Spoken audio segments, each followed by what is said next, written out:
We brought a group of climbers from all over the world to explore Krabi, Thailand, home to some of the most beautiful limestone walls on the planet.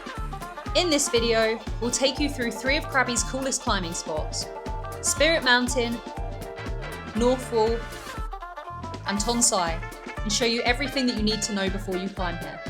After checking the group into our accommodation for the week and sorting out vehicles, including this death trap of a tuk-tuk, oh my god!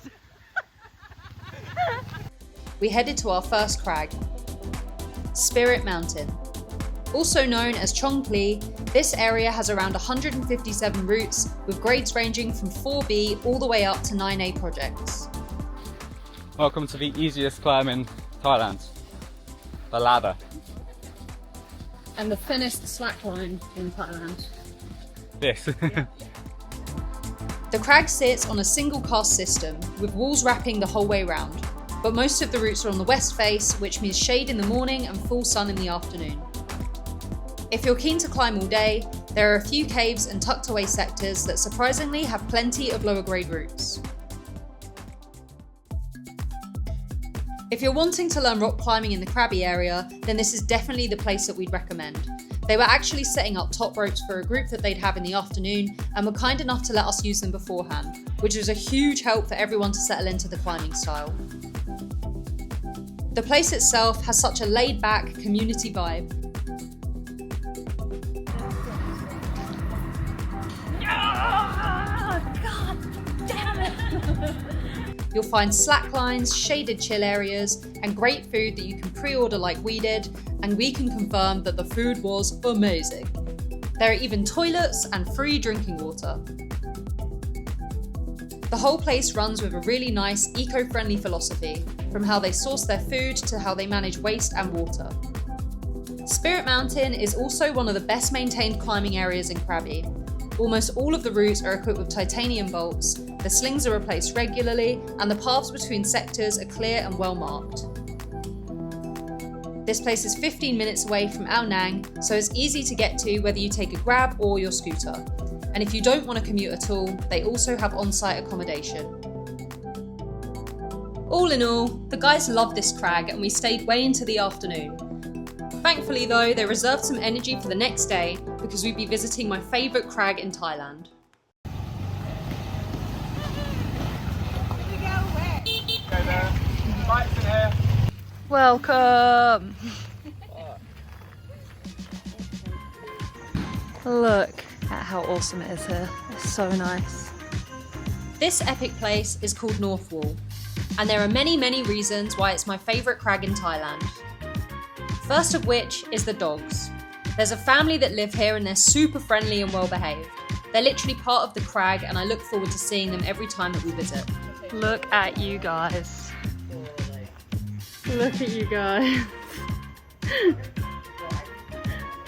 North Wall has around 103 routes, from 5A up to 8B, and a couple of multi-pitches for anyone who wants a bit more of an adventure. Norman.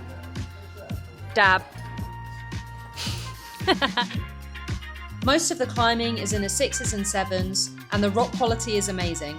Since the area is relatively new, there's a lot more friction than in the other popular areas. The wall itself is north-facing, steep, and overhung, which means it's always shady and stays dry even when it rains. Which is lucky for us, as this day it decided to piss it down.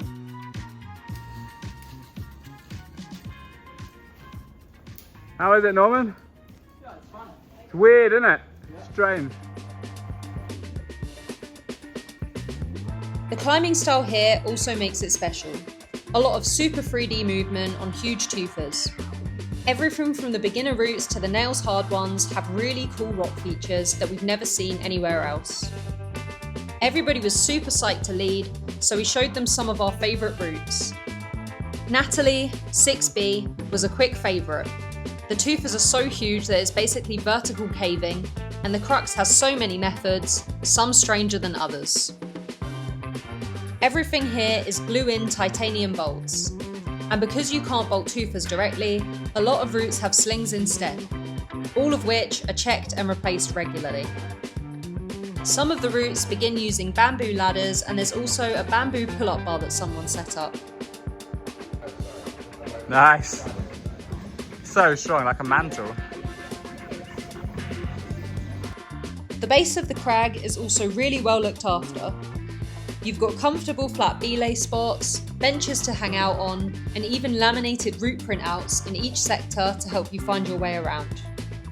Imagine you come to a crag, there's a mirror, a sink, and a full-on Western toilet. It's ridiculous.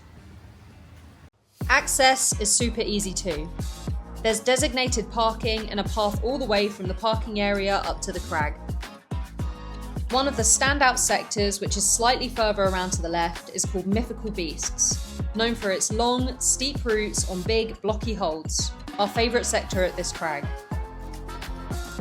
If a toilet, brick paths, laminated topos and benches didn't make this place bougie enough, there's just one last thing. What's happening? Give me a favour, give me a nice. Takeaway at the fucking crag.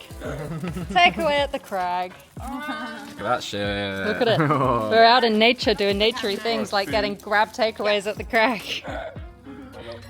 Both Northall and Spirit Mountain are bolted and maintained by the Krabi Bolting Fund, who do an amazing job of keeping everything safe and fun for the climbers who visit.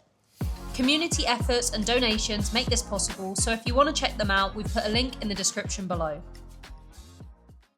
After 2 days on, everyone was feeling pretty battered. So we took an epic rest day island hopping before going to the third climbing area we wanted to make sure they got to see. You've probably already heard of it if you know anything about climbing in Thailand. If not, you're about to have your mind blown. This is a legendary Tonsai. It has around 450 routes, but if you add on Rayleigh, which is just next door, you've got a further 325 to play on.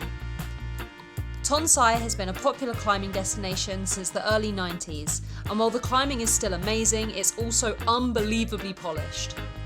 There are a ton of different sectors in Tonsai, and we decided to start at one with morning shade, Tyrolean Wall.